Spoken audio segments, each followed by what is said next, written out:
ada tidur yang tidak membatalkan wudu kita, yaitu tidurnya orang yang pantatnya menetap di atas bumi. Ya, pantatnya menetap di atas bumi, dia tidur nggak berubah posisinya, ya. Nah, ini tidak batal, tapi dengan syarat orangnya tidak boleh terlalu gemuk dan orangnya nggak boleh terlalu kurus. Ya, Jumatan kita tidur nih, saking capeknya kita kerja, tidur Jumatan, posisinya duduknya bersila, tidak berubah, ya, walaupun dia sampai ngiler-ngiler umpamanya, ya, sampai nunduk-nunduk umpamanya, ya, selama pantatnya menetap ya di bumi, dia nggak berubah duduknya, ini wudunya tidak batal. Ya, jadi beda antara tidur dengan ngantuk. Kalau ngantuk kita masih dengar khotib lagi khutbah, kita dengar tuh kalau ngantuk. Cuma kalau kita tanya tadi khotib bahasa apaan, nggak ngerti dia, ya, nggak ngerti. Sebab kenapa? Ngantuk, dengar suara tapi nggak paham apa yang disampaikan oleh khotib. Tapi kalau tidur bener-bener ya nggak ingat sama sekali, bangun-bangun ya komat. Nah, ini tidur. Tapi kalau tidurnya pantatnya menetap di atas bumi, ini tidak membatalkan wuduknya orang itu. Ya, nah jadi orangnya disyaratkan tidak boleh terlalu gemuk, yang kedua tidak boleh juga terlalu kurus. Terkecuali satu masalah, tidur kita udah benar, ya, pantat kita udah menetap di atas bumi, nggak berubah, kita nggak terlalu gemuk dan nggak terlalu kurus, mu'tadil. Tapi di sebelah kanan kita ada orang ngasih tahu, Pak, tadi bapak lagi tidur kentut umpamanya, ya, bapak tadi lagi tidur kentut, Pak. Boleh gak kita percaya dengan orang yang kabarin bahwa diri kita kentut tadi lagi tidur? Ini perlu dilihat.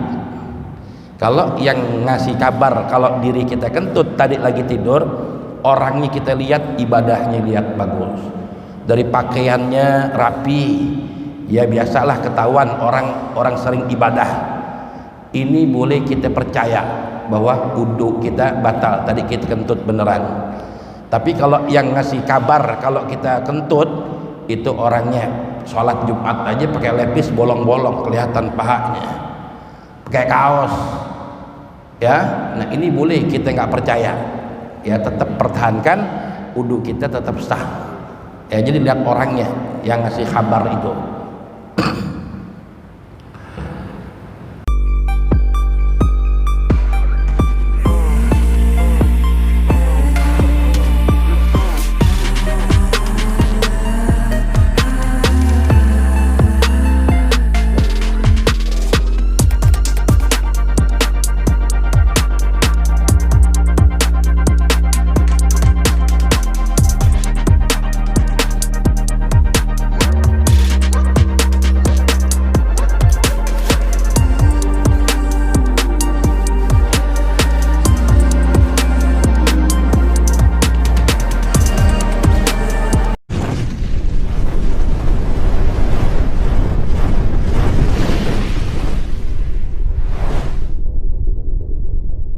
بالمصطفى بلغ مقاصدنا واغفر لنا ما مضى يا واسع الكرم يا رب بك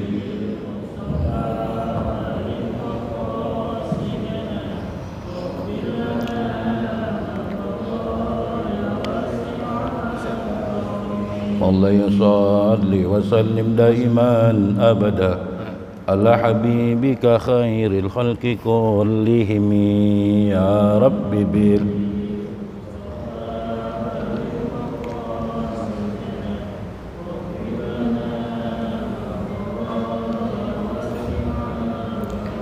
والحبيب الذي ترجى شفاعته لكل حال من الأحوال مقتهم يا رب بال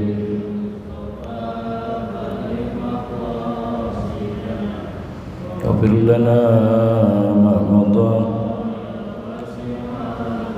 ومن تكون برسول الله نصرته إن تلقه الأسد في أجمها تجمي يا رب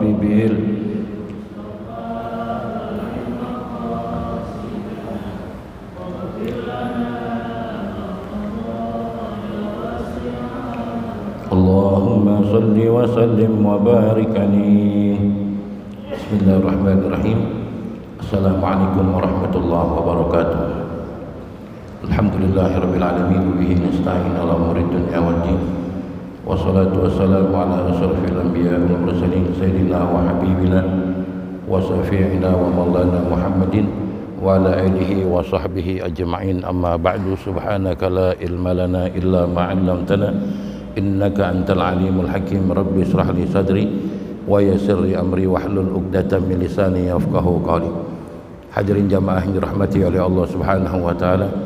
Alhamdulillah wa syukurillah, puji serta syukur mari kita panjatkan keharibaan al-Maula Allah Subhanahu wa taala atas segala nikmat dan karunia-Nya sehingga sampai detik ini kita masih diberikan nikmat sehat wal afiat, nikmat panjang umur, terlebih lagi nikmat iman dan nikmat Islam, sehingga kita dapat hadir duduk di majlis yang senantiasa dicintai oleh Allah, majlis yang senantiasa diturunkan rahmat dan maghfirah dari Allah Subhanahu wa taala. Kita mohon duduknya kita, hadirnya kita di tempat yang mulia ini di waktu yang mustajabah ini bainal maghrib wal isya, agar segala dosa-dosa kita, kesalahan kita diampuni oleh Allah Subhanahu wa taala, diberikan keberkahan dalam kehidupan kita, diluaskan rezeki kita dan dipanjangkan umur kita dalam taat ibadah kepada Allah Subhanahu wa taala. Untuk itu marilah kita awali ta'lim kita dibaca surat Al-Fatihah. Kita niatkan Fatihah ini untuk orang tua kita yang telah meninggal dunia, guru-guru kita, nenek dan kakek kita, sanak famili kita, wabil khusus para pewakaf, para donatur yang telah menginfakkan sebagian hartanya di masjid ini. Bagi mereka yang masih hidup, Allah panjangkan umurnya, Allah mudahkan rezekinya, Allah mudahkan segala urusannya, Allah senantiasa memberikan taufik hidayah serta inayah hingga yaumul qiyamah. Dan bagi mereka yang telah meninggal dunia, Allah terima amal ibadahnya, Allah ampuni segala dosanya, Allah luaskan kuburnya dan Allah jadikan kuburnya raudhah min riyadil jinan. Dan kita niatkan Fatihah ini biniatis syifa untuk orang tua kita, nenek dan kakek kita, sanak famili kita, anak dan istri kita. Wabil khusus untuk jamaah kita yang saat ini sedang sakit, kita mohon barakatul Fatihah agar segala penyakitnya diangkat oleh Allah Subhanahu wa taala, diberikan kesembuhan, diberikan sehat walafiat. Dan bagi kita yang sehat, kita mohon kepada Allah agar kita dijaga, dipelihara oleh Allah Subhanahu wa taala. Ala hadhihi niyyah wa ala kulli niyyatin salihah wa ila hadratin nabi Muhammadin sallallahu alaihi wasallam. Al-Fatihah.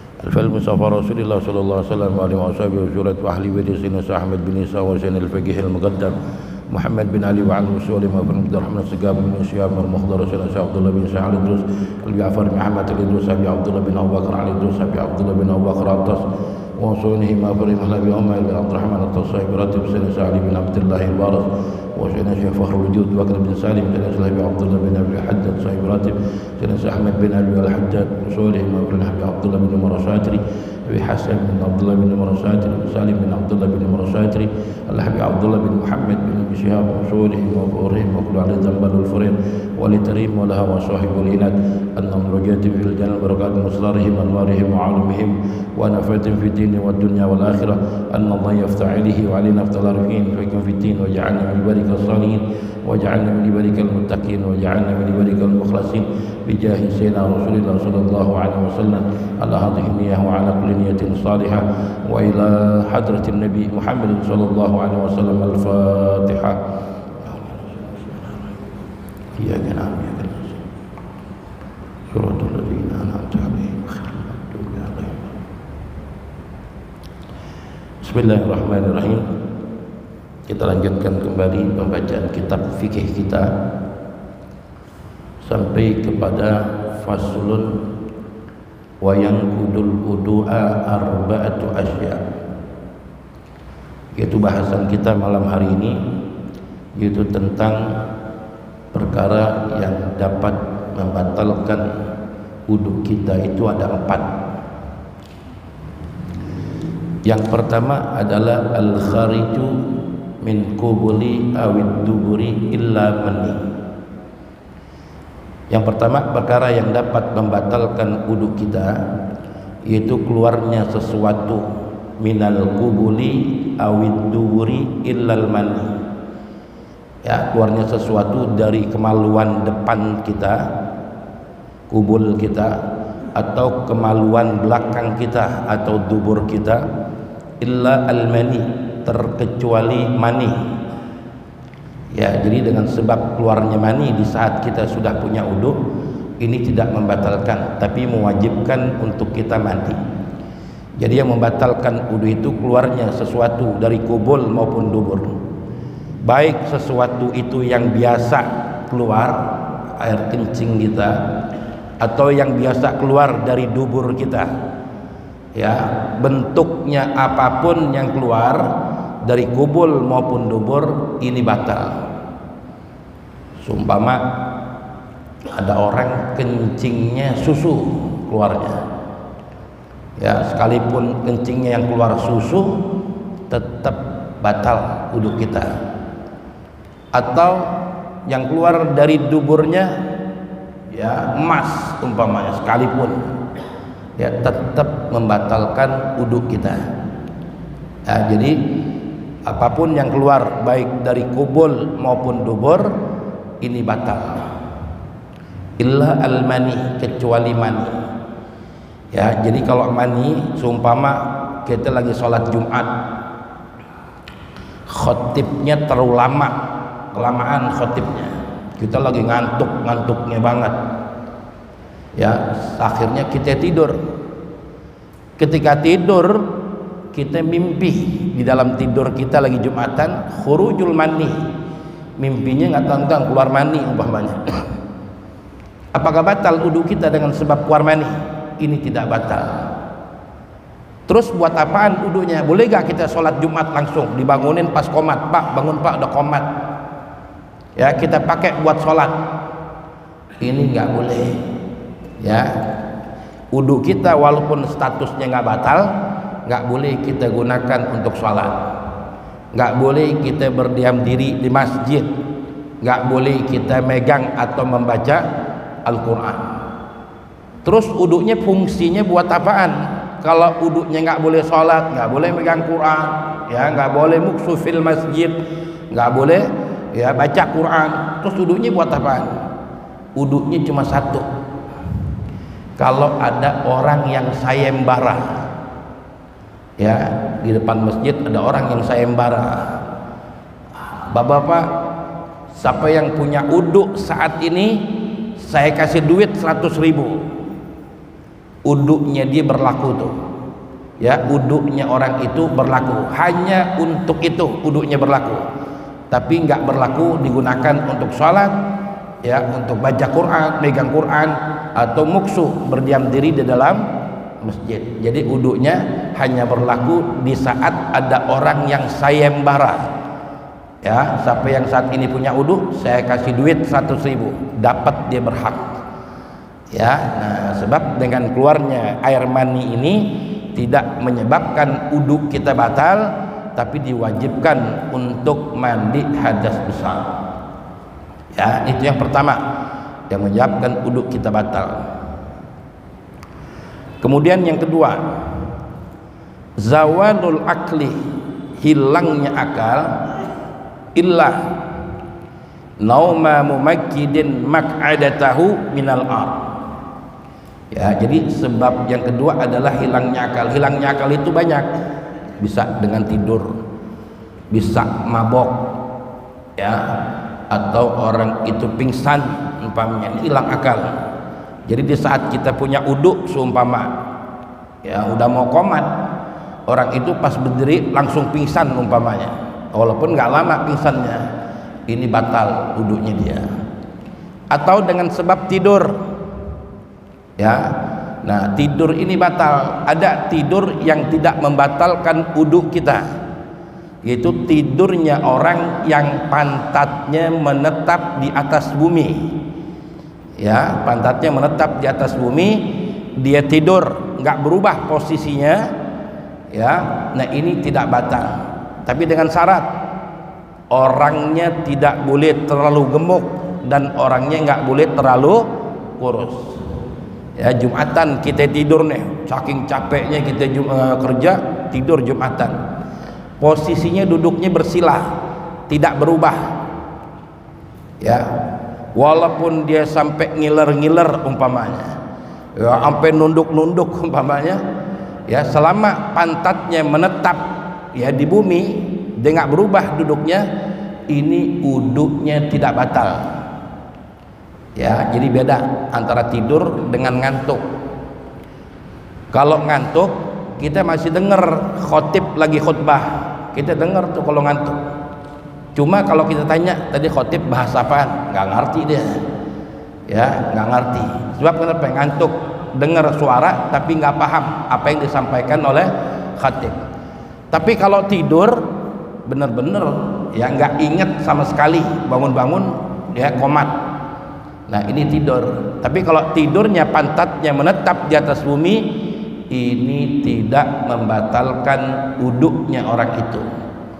Ya, nah jadi orangnya disyaratkan tidak boleh terlalu gemuk, yang kedua tidak boleh juga terlalu kurus. Terkecuali satu masalah, tidur kita udah benar, ya, pantat kita udah menetap di atas bumi, nggak berubah. Kita nggak terlalu gemuk dan nggak terlalu kurus, mu'tadil. Tapi di sebelah kanan kita ada orang ngasih tahu, Pak, tadi bapak lagi tidur kentut, umpamanya. Ya, bapak tadi lagi tidur kentut, Pak. Boleh nggak kita percaya dengan orang yang kabarin bahwa diri kita kentut tadi lagi tidur? Ini perlu dilihat. Kalau yang ngasih kabar kalau diri kita kentut tadi lagi tidur, orangnya kita lihat, ibadahnya lihat bagus, dari pakaiannya rapi, ya biasalah ketahuan orang sering ibadah. Ini boleh kita percaya bahwa wudhu kita batal, tadi kita kentut beneran. Tapi kalau yang ngasih kabar kalau kita kentut, itu orangnya sholat Jumat aja pakai lepis bolong-bolong, kelihatan pahanya, pakai kaos. Ya, nah ini boleh kita nggak percaya. Ya, tetap pertahankan wudhu kita tetap sah. Ya, jadi lihat orangnya yang ngasih kabar itu. Ya, itu yang kedua. Kemudian yang ketiga, iltiqa'u basyaratai, bertemunya dua kulit, rajulin wa imra'atin, laki-laki dan perempuan, dengan syarat kabirain, dua-duanya dewasa, ajnabiyin, dua-duanya ya bukan saudara kandung orang lain. Ya, nah ini kalau kita bersentuhan ya dua kulit antara laki-laki dengan perempuan dengan syarat yang lakinya dewasa, perempuannya pun juga dewasa. Ukuran dewasa itu apa? Haddus sahwa, punya syahwat. Ya, orang itu udah punya syahwat, baik yang perempuannya maupun yang lakinya. Kemudian ajnabiyin, bukan saudara kandung orang lain perempuannya. Nah ini kalau kita bersentuhan, ini batal wudhu kita. Ya, bersentuhan dua kulit. Nah tapi lihat, kalau bersentuhan, kalau umpamanya perempuannya pakai baju, ya kalau kita sentuh pakaiannya bukan kulit, yang batal itu kulit ketemu kulit. Kalau kita pegang bajunya, kita udah wudhu, kita pegang bajunya atau tangannya, nggak langsung kulit, ini nggak batal. Sekalipun tipis kayak stocking umpamanya, ya ini kita pegang nggak batal. Ya, sebab kenapa? Masih ada jirim yang menghalangi ya kulitnya. Ya itu nggak batal walaupun setipis stocking atau celana legging umpamanya. Nah ini nggak batal. Ya, yang batal itu kalau bersentuhan kulit dengan kulit, ya ukurannya haddus syahwah, dua-duanya orang dewasa. Kalau ame istri batal nggak kita? Ame istri batal nggak? Kita udah wudhu, istri kita udah wudhu, bersentuhan, batal nggak kita? Batal. Kan udah sah kita nikahin, Ustaz. Ya kan udah nikah, udah sah, kenapa harus batal? Batal. Ya, nikah itu nggak masuk di dalam bab wudhu. Ya, tujuannya kita nikah dengan istri kita untuk menghalalkan kita berhubungan, bersentuhan, ya, berhubungan, untuk menghalalkan itu. Jadi nggak masuk di dalam bab wudu. Kalau di dalam bab wudu, istri itu tetap orang lain, ya, tetap statusnya orang lain. Kita bersentuhan dengan istri kita batal. Dengan adik istri kita batal gak? Istri kita punya adik perempuan, ya, adiknya mau salaman sama kita punya wudu, batal gak? Hah? Batal. Bini kita mati, boleh gak kita kawinin adiknya? Boleh, turun ranjang, ya kan? Ya, ame mertua kita batal gak? Hah? Ame mertua? Enggak, mertua itu statusnya ibu kita tetap, ya, nggak batal kita dengan ibu kita, ya. Kemudian saudara susu kita waktu kecil nyusu ame ibu Fatimah. Ibu Fatimah punya anak perempuan, sama itu ibunya, kita nyusu ame ibunya, ya, sama-sama gede sekarang. Kita bersentuhan batal nggak ame dia, sama anaknya ibu Fatimah ini? Hah? Nggak, saudara susu, ya, haram, nggak boleh kita nikahin dia, ya. Kita bersentuhan juga nggak batal.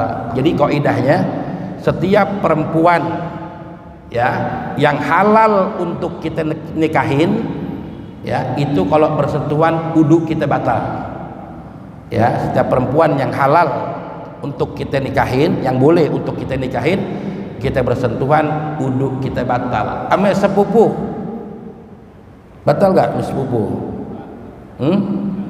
Ayo sepupu, hah? Boleh gak kawin sama sepupu? Boleh, batal sama sepupu, ya. Kalau sama sepupu batal. Ame keponakan, empok kita punya anak, ya, nggak batal kalau keponakan. Kalau sepupu batal, sebab boleh kita nikahin, ya. Ame ibu tiri kita batal gak? Bini babak kita punya bini dua, punya anak perawan, ya kan, udah tinggal satu rumah ame kita, ya, anaknya dia salaman ame kita, punya wudu, batal gak?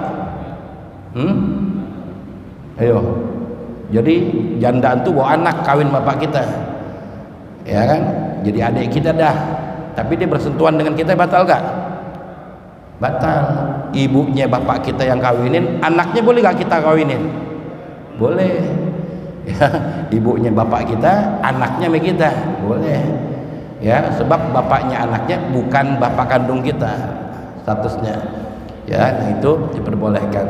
Jadi ada satu masalah, uduknya suami istri itu tidak batal, ya. Satu masalah, seumpama ane punya bini dua, Jakarta satu, Bandung satu.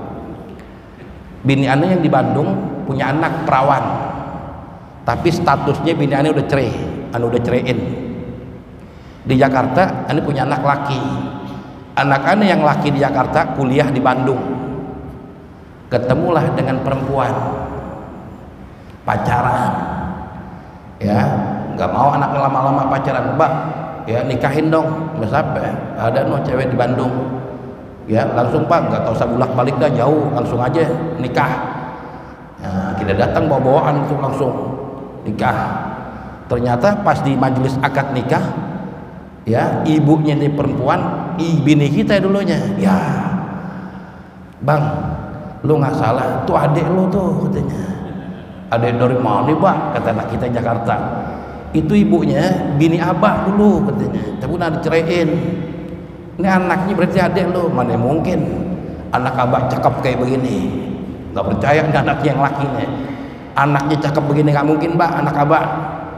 Bener, lo tanya ibunya dia, ya. Nah, selama anak kita dengan anaknya dia pun nggak percaya kalau kita punya hubungan suami istri dulu, ini sah pernikahannya dan bersentuhan tidak batal, ya. Suami istri bersentuhan nggak batal, sebab aslinya memang satu darah, ya. Cuma nggak percaya, anak kita Jakarta nggak percaya, anaknya yang di Bandung nggak percaya, ya. Kalau itu bapaknya dia nggak percaya, sama-sama. Nah, ini pernikahannya sah, Ya, pernikahan sah dan keuntungannya dia kalau punya uduk bersentuhan tidak batal. Hanya satu kasus itu doang. Selain itu bersentuhan ya antara laki-laki dengan perempuan ini batal. Ya, ada pengecualian, ada 3 anggota yang kalau kita sentuh uduk kita nggak batal. Kita kan nyentuh bini kita batal kan kalau punya uduk. Kita boleh nyentuh bini kita nggak batal walaupun kita punya uduk. Yang boleh disentuh apa? Rambut. Kita mau berangkat ke kantor, ya kan? Kita mau salaman udah punya uduk, kita belai-belai rambutnya, batal nggak? Nggak. Rambut lesal basar, rambut itu bukan kulit. Ya, rambut bukan kulit. Ya, kita pegang belai-belai rambut bini kita punya uduk, nggak batal. Kemudian gigi bukan kulit. Ya, jadi kalau bini kita mau ya cium jidatnya, suruh nyengir aja udah nyengir. Pegang giginya. Ya, ini nggak batal. Ya, sebab gigi itu bukan kulit. Ya, gigi bukan kulit. Ya, rambut, gigi. Yang ketiga kuku. Ini bukan kulit. Ya, kita sentuh, kita punya uduk nggak batal. Ya, ada ulama yang menambahkan satu lagi, bola mata. Bola mata susah dah. Ya, kita begini juga ada merem. Ya, kalau matanya itu bola matanya kita pegang nggak batal. Ya, sebab laisa basar, bukan kulitnya. Ya, nah itu. Ya, iltiqa'u basaratai rajulin wa imra'atin kabirain ajnabiyyin. Ya, nah ini ya perkara yang membatalkan wudu kita. Kemudian yang keempat, mas'uqu bil adami, ya, menyentuh kemaluan anak Adam, kemaluan kita atau kemaluan orang, au halqati duburihi, atau bunderan dubur kita, bunderannya yang di dalam, bibatnir rahah, ya, kita sentuh, kita pegang, ya, bisa batal, ya, dengan sentuhnya dengan apa? Bibatnil kaf, dengan batin telapak tangan kita nih. Ini zahir, ini batin. Yang batal itu kalau sentuhnya pakai batin. Au butunil asabi, atau ujung-ujung jari. Ini batal. Jadi kalau anak kita lagi jalan, anak kita kebelat kencing yang kecil nih. Ya, kita berhenti dan naik motor, kita bukain ratingnya, kita mau Jumatan. Ya, anak kita kencing. Pas kita cebokinnya begini, siramin pakai aqua. Batal nggak? Batal walaupun anak kita. Ya, tapi kalau dicebokinnya begini kebalik, batal nggak? Nggak. Kalau pakai zahir nggak. Tapi kalau pakai ini batal. Kalau begini, kalau begini nggak batal. Ya, nah iltiqa' basarati. Ya, nah, mas'uqul adami, yaitu menyentuh kemaluan kita atau kemaluan anak kita.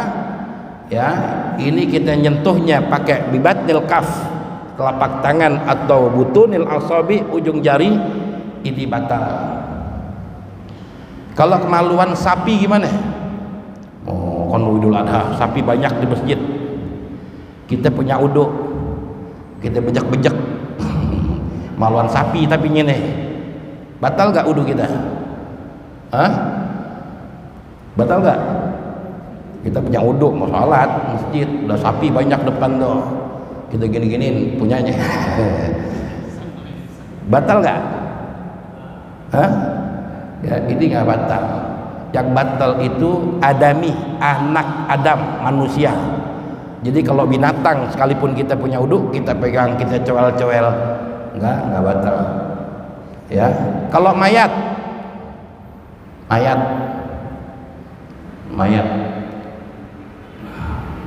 kesentuh kemaluannya sama kita punya uduk, batal nggak? Batal sekalipun mayat. Ya, tetap kita batal. Ya, kita batal. Sama seperti kayak anak kita disunat, kita nganter anak sunat di bengkong, potong kulupnya dipegang, kulupnya jatuh ke bawah, kita punya uduk, kita ambil tuh kulitnya, masukin plastik, batal nggak wudhu kita? Ayo, kulup, ya kan?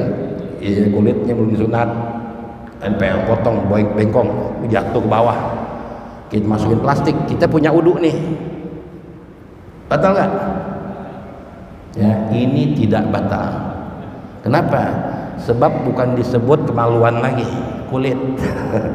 Bukan kemaluan. Berbeda kalau ente lagi jalan di rel kereta. Semalam ada orang ketabrak kereta umpamanya hancur. Pas ente mau Jumatan lewat rel kereta, ada kemaluan orang nangkring di rel kereta nih. Ya, paha separuh. Ame kemaluannya masih gelantungan. Masih berbentuk kemaluan. Ya, ini mau Jumatan, wah takut dilindes lagi sama kereta, kita pungut deh, comot, masukin plastik, batal nggak wudhu kita? Hah? Kalau bentuknya masih berbentuk kemaluan, wah mesti kemaluan orang nih, batal. Kecuali udah hancur-hancuran, dagingnya udah berantakan, udah kita nggak bisa nebak dah tuh kemaluan apa-apaan, kita comot-comotin nggak apa-apa. Ya, nah itu zakarul muban namanya. Itu di fikih masalah-masalah begitu itu ada tuh. Ya, jadi kita menyentuh ya kemaluan anak Adam, kemaluan kita sendiri atau kemaluan orang lain, ya walaupun sudah jadi mayat sekalipun, ya ini batal. Ya, dengan syarat kita nyentuhnya dengan bibatil kaf au butunil asabi atau ujung jari, ini batal. Ya, sekarang kalau kita kencing megang kemaluannya begini, kita punya wudhu nih, batal gak? Betul gak? Kita kencing megang kemaluannya begini, kalau begini kan batin, yang batin kan batal. Ada orang megang kemaluannya kencing begini, batal gak? Batal. Kenapa batal? Ya batal kencing. Ya, batalnya kencingnya bukan megangnya. Ya, kalau kita megangnya begini, anak kita mau kencing kita pegangin begini, nggak batal. Tapi kalau kita yang kencing kita pegangnya begini, batal. Kita ini kencing. Ya, masnuqulil adami aw halqati duburi bi batnir rahah aw butunil asabi. Nah, itu 4 perkara yang dapat menyebabkan wudhu kita batal. Selain daripada itu enggak. Ya, kayak kita lagi jalan ke masjid nginjek tai ayam, kaki kita kena tai ayam, batal enggak? Hah? Kita mau ke masjid ada tai ayam kepijak sama kita, hah? Batal enggak? Ada enggak di sini yang tadi sebutin? Ya, yang membatalkan wudhu cuma 4. Nggak ada nginjek tai ayam batal. Ya, cuma 4. Ya, cuma yang di sini aja. Jadi kalau kita di jalanan nginjek tai ayam, cukup kita di kekeran cuci najisnya, sah, nggak pakai wudhu lagi udah. Ya, sebab dia nggak membatalkan ya wudhu kita, tapi cuma kena najis aja. Nah, najisnya ini harus dibersihkan doang. Setelah bersih ya udah sah, tetap wudhu kita buat sholat boleh. Ya, kalau kita kena tai ayam. Ya, silakan yang mau tanyain.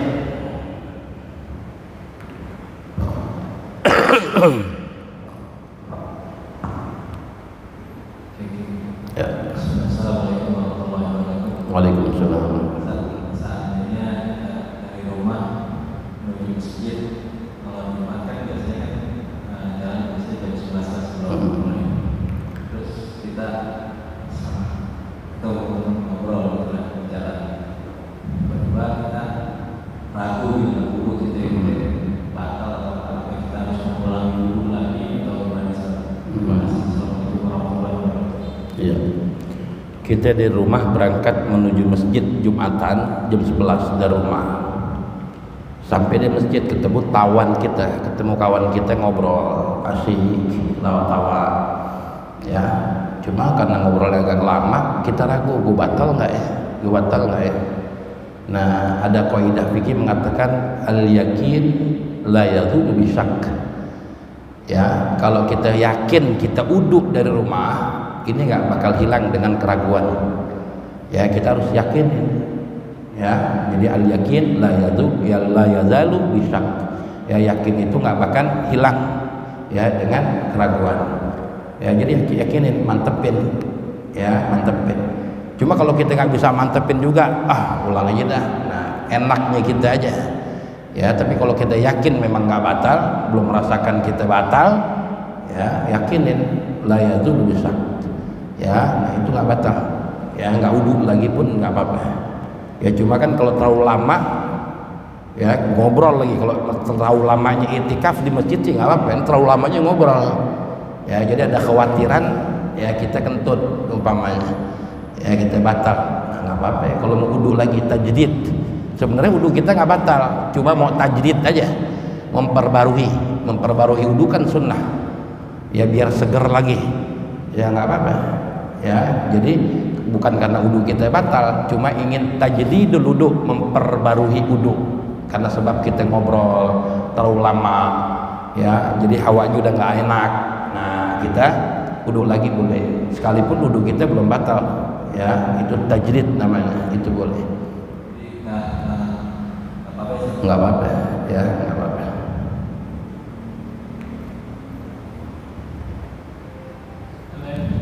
Silakan.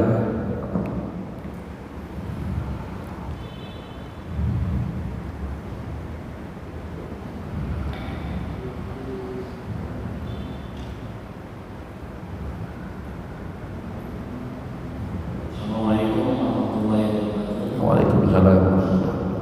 Ustaz, tadi saya ingin menanyakan satu hal yang menarik tadi. Jika seorang anak adalah satu darah, tapi Ustaz bilang tadi misalkan, karena istri saya di Jakarta, satu lagi di Bandung. Itu satu. Yang kedua, seandainya ada seorang anak, yaitu satu ibu lain bapak, tapi dia beradik kakak sama perempuan. Kalau seandainya lelaki sama perempuannya, tiba-tiba dia ketemu besar, karena dia tidak tahu bahwa itu adalah anak sekandung dari ibu. Dan tadi Pak Ustaz bilang katanya itu saudara itu disahkan, bukan kalau satu darah itu diharamkan, Pak Ustaz. Terima kasih. Iya. Penjelasannya. Ya, jadi tadi pengecualian permasalahan uduk itu bersentuhan dengan perempuan batal, terkecuali tadi satu masalah. Kasusnya ane punya bini dua, yang di Bandung bini ane ceraiin udah, talak tuki salasan, saya talak kamu 3. Ya, dua tuh nggak ketemu 20 tahun atau 15 tahun dah. Ya, punya anak satu waktu itu masih kecil, tinggal di Jakarta. Ane juga punya istri, anak ane laki, sama-sama gede. Anak ane yang laki akhirnya kuliahlah di Bandung, satu kampus ternyata dengan anak ane di Bandung. Dia kenalan, ya, kemudian makin akrab, ya, kemudian pacaran, ya, kemudian minta nikahin. Ya, anak-anaknya nggak pernah cerita. Ya, yang laki di Jakarta tuh cuma minta nikahin aja, minta perempuan. Ya, akhirnya kita datang dah, nggak pakai ngelamar-ngelamar dah, langsung biar nggak bolak-balik karena jauh. Kita bawa-bawa orang semua udah siap. Sampai sono kita baru ngeh, nih kayaknya pernah gue lewat jalanannya. Oh, ternyata ibunya itu anak perempuan nih, ibini kita. Anak kita panggil, sini bang, lu nggak salah ngawinin untuk perempuan. Lu tahu nggak? Itu adik lu. Ibunya dia bekas istri abah nih. Nggak boleh lu nikah sama dia. Anak kita yang laki nggak percaya. Aneh nggak percaya, Pak. Mana ada anak abah cakep begitu? Nggak mungkin. Anak yang laki. Nggak mungkin anak abah ada yang cakep kayak begitu. Nggak, pokoknya nggak mau tahu. Bukan anak abah. Nggak percaya, dia tekak yang laki. Yang perempuan juga dibilangin, Neng, jangan mau sama dia, itu abang lo. Nggak mau juga, ngerti udah. Ya, sama-sama nggak percaya dua-duanya. Ini secara hukum nikahnya sah. Sekalipun hakikatnya itu adik kakak satu darah. Ya, selama anak ini dua-duanya nggak percaya kalau dirinya adik kakak satu darah, satu bapak, ya ini sah pernikahannya. Itu ada di kitab Fathul Mu'in ada, ya itu ada di kitab nikah pun juga ada karangannya Habib Umar bin Habib, ya. Nah itu sah pernikahannya. Dan uniknya ketika dia punya udhu, bersentuhan dengan istrinya tidak batal. Hanya itu satu masalah, suami istri bersentuhan udhunya tidak batal, ya. Nah kemudian yang kedua dari apa Pak?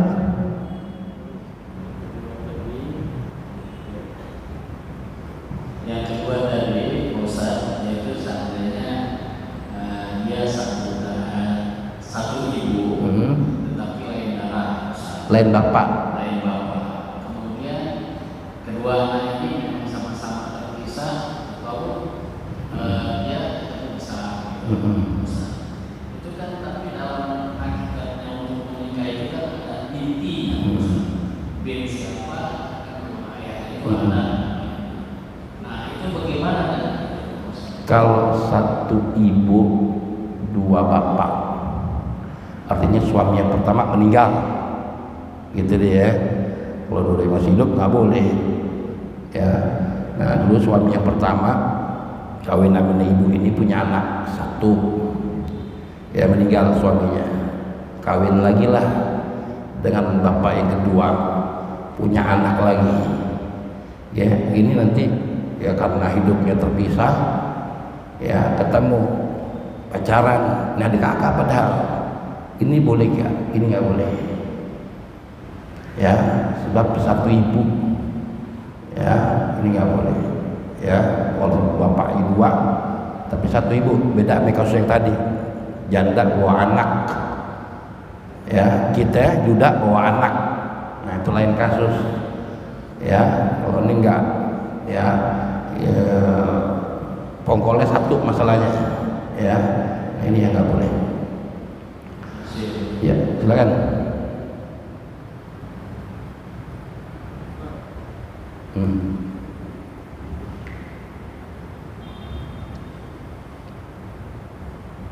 Assalamualaikum warahmatullahi wabarakatuh. Waalaikumsalam warahmatullahi wabarakatuh. Ustaz mau tanya, kalau kita niat mau mempertahankan wudu, terus kita aktivitasnya normal seperti yang suka merokok, minum makan, itu kalau mau sholat apa bisa langsung sholat atau bagaimana? Iya.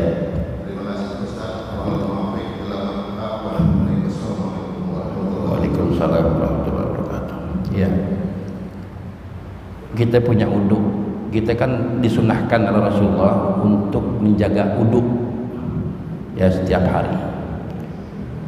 Sayyidina Umar bin Khattab ini salah satu sahabat Nabi yang bisa menjaga uduk zuhur sampai isya, sholat isya masih pakai uduk zuhur. Sayyidina Umar tuh sholat zuhur uduk, ini nggak batal-batal. Asar masih pakai uduk zuhur, maghrib masih pakai uduk zuhur, sampai isya Sayyidina Umar itu ya uduknya pakai uduk zuhur, artinya bisa menjaga uduk Sayyidina Umar. Makanya Sayyidina Umar itu punya kelebihan, jin setan pada takut melihat bayangannya Sayyidina Umar lantaran Sayyidina Umar selalu menjaga uduk. Itu salah satu manfaatnya orang yang menjaga uduk itu. Ya, nah sekarang, nah pastikan Sayyidina Umar kan makan, minum, makan kue dan lain sebagainya. Apakah batal uduknya dia? Jadi kalau kita uduk, habis uduk kita makan somai atau makan gorengan, ya, terus kemudian minum es teh manis, apakah batal uduk kita? Ini enggak. Ya, cuma ketika kita pengen sholat, kita disunnahkan untuk kumur. Ya, disunnahkan untuk kumur. Kenapa? Ya, dikhawatirkan ketika sholat sisa-sisa makanan yang barusan kita makan ini nanti ya keluar dari gigi-gigi kita, sehingga kita telan sisa makanan tersebut bisa membatalkan sholat kita. Ya, jadi wudhu kita nggak batal. Sunnah kumur, habis wudhu kita nyemil atau makan minum, ya sunnah kita kumur-kumur. Ya, kita kumur-kumur supaya sisa makanan-makanan tadi ya nggak terselip di gigi kita. Yang dikhawatirkan kita lagi sholat makanan itu keluar, kita telan, batal ya sholat kita. Nah itu yang dikhawatir itu. Jadi sunnah wudu lagi, sunnah kumur aja ya, sunnah kumur ya. Ya, kenapa Pak?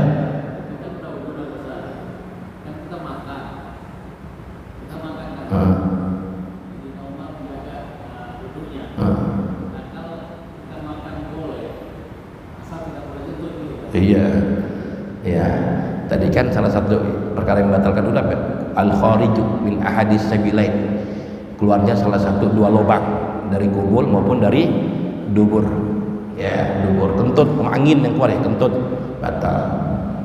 Ya, kemudian juga ada masalah lagi, wudhu kita nggak batal di saat kita umroh atau haji. Ya, umroh atau haji, walaupun khilaf Al-Imam Syafi'i, kalau kita pakai mazhab Imam Syafi'i, kita bersentuhan laki-laki dan perempuan itu batal. Bagaimana kalau kita umroh, tawaf atau sa'i? Ya, orang pepet-pepetan pasti batal lah, kita kepijak bersentuhan. Nah, kalau mazhab Imam Syafi'i tetap mutlak. Imam Syafi'i mengatakan bersentuhan batal. Ada kaul daripada ulama, murid-muridnya Imam Syafi'i, seperti Imam Rafi'i, yang mengatakan pengecualian ketika kita lagi umroh, lagi ibadah tawaf atau sa'i, ya ini kita bersentuhan tidak batal dengan syarat laisa biqasad, jangan dengan syarat kita jangan niat pengen nyentuh perempuan. Ya, jadi tak usah pakai pindah mazhab. Ya, ada orang ngajarin, oh nanti kita di Jeddah pindah mazhab ke Maliki. Ya, sekarang jamaah umroh kita 50 orang, kita ajarin pindah mazhab ke Imam Maliki. Jamaah kita orang awam, dia tanya Imam Maliki siapa sih? Dia nggak ngerti mazhab. Ya, bagaimana cara uduknya Imam Maliki, perkara yang membatalkan uduknya Imam Maliki nggak ngerti orang-orang awam seperti itu. Tak usah pakai taklid pindah mazhab, tak usah. Tetap kita berpegang teguh kepada mazhab Imam Syafi'i, yang murid-murid Imam Syafi'i mereka punya kaul, ya uduk kita itu tidak batal bersentuhan di saat tawaf atau sa'i dengan syarat enggak niat nyentuh.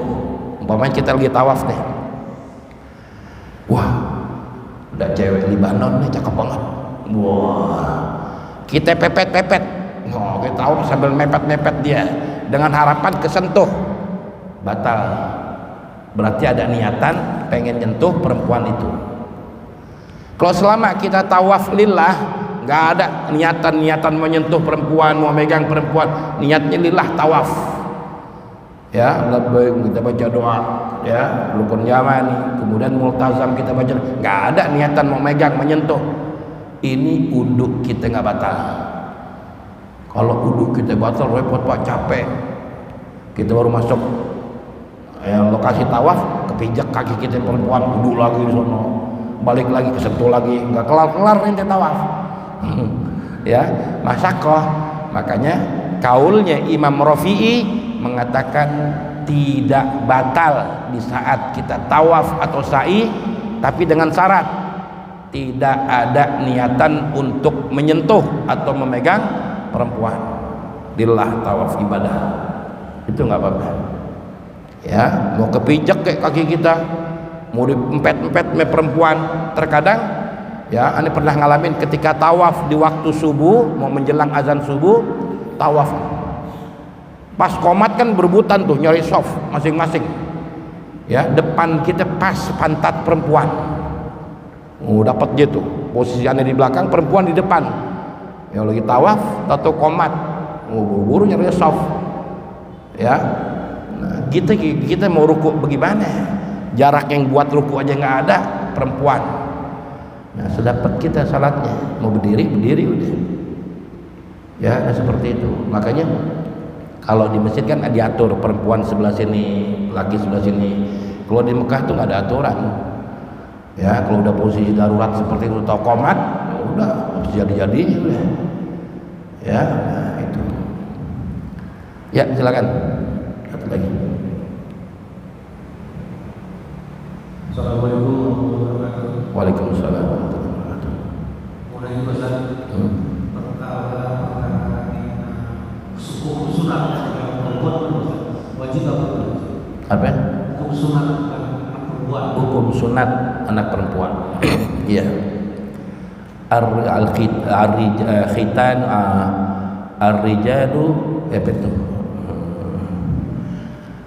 Al-khitanu wajibun lirrajuli wa mukramatun linnisa. Khitan itu hukumnya wajib bagi siapa? Orang laki. Wa mukramatun lil mar'ah. Ya, dan mulia kalau perempuan itu dikhitan. Ya, kalau laki wajib, perempuan apakah wajib? Tapi kalau dikhitan mulia. Aturannya sekarang kan anak bayi nggak boleh dihitan lagi ya. Aturan sekarang anak bayi nggak ada dihitan sekarang. Ya, kalau dulu tuh masih dihitan. Kalau perempuan dihitannya gimana? Apakah dipotong sama orang laki? Enggak. Kalau orang laki dipotongnya adalah kulupnya. Kalau orang perempuan itu namanya kelentit. Namanya kelentit. Ya, itu ada yang kecil tuh. Ada yang sejak lahir memang sudah kebuka. Ada yang masih rapat. Sebenarnya kelentitnya cuma disobek doang dikit gitu. Bukan dipotong begini ke anak laki, enggak. Ya, kelentit namanya. Kenapa hikmahnya kalau perempuan itu kok mukramah, mulia kalau dikhitan? Orang perempuan itu kalau dikhitan seksnya itu normal. Tapi kalau perempuan yang nggak dikhitan seksnya tinggi. Ya, dulu waktu di Yaman ada satu daerah namanya di daerah Taiz kalau nggak salah, itu ada satu mazhab yang memang perempuannya nggak boleh dihitan. Perempuannya nggak ada yang dihitan.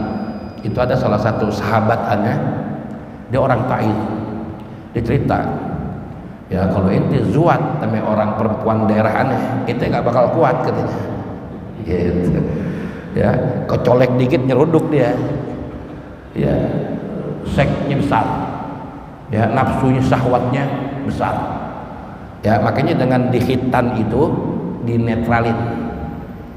Ya, nafsu seksnya itu dinetralin, standar jadinya. Ya, orang kita. Tapi kalau nggak dikhitan, masya Allah.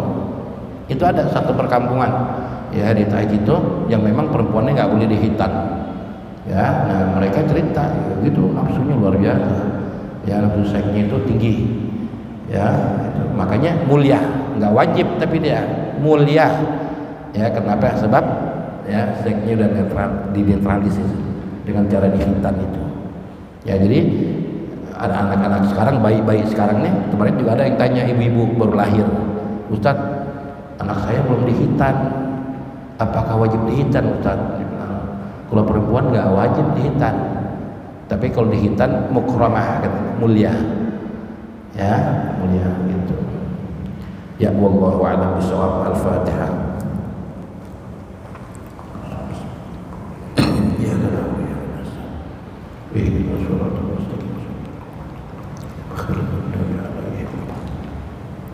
وفانا كريم ارحم الراحمين اللهم بحق الفاتحة بسر الفاتحة بكرامة الفاتحة لنا أبواب النعمة وأبواب البركة وأبواب الصحة وأبواب السلامة وأبواب التوفيق والهداية اللهم ارزقنا فهم النبيين وحمد المرسلين وهم الملائكة المقربين اللهم افتح عليه وعلينا افتح العارفين فكن في الدين وجعلنا وأولادنا وذريتنا وتلامذنا إيمانا بك وتصديقا بكتابك وسنة نبيك محمد صلى الله عليه وسلم اللهم أنت العالم بسرائرنا فعصرها اللهم أنت العالم بهوائجنا فاقضها اللهم أنت العالم بعيوبنا فاسترها اللهم أنت العالم بذنوبنا فاغفرها دعوهم فيها سبحانك اللهم تحية فيها سلام وآخر دعوة الحمد لله رب العالمين والسلام عليكم ورحمة الله وبركاته.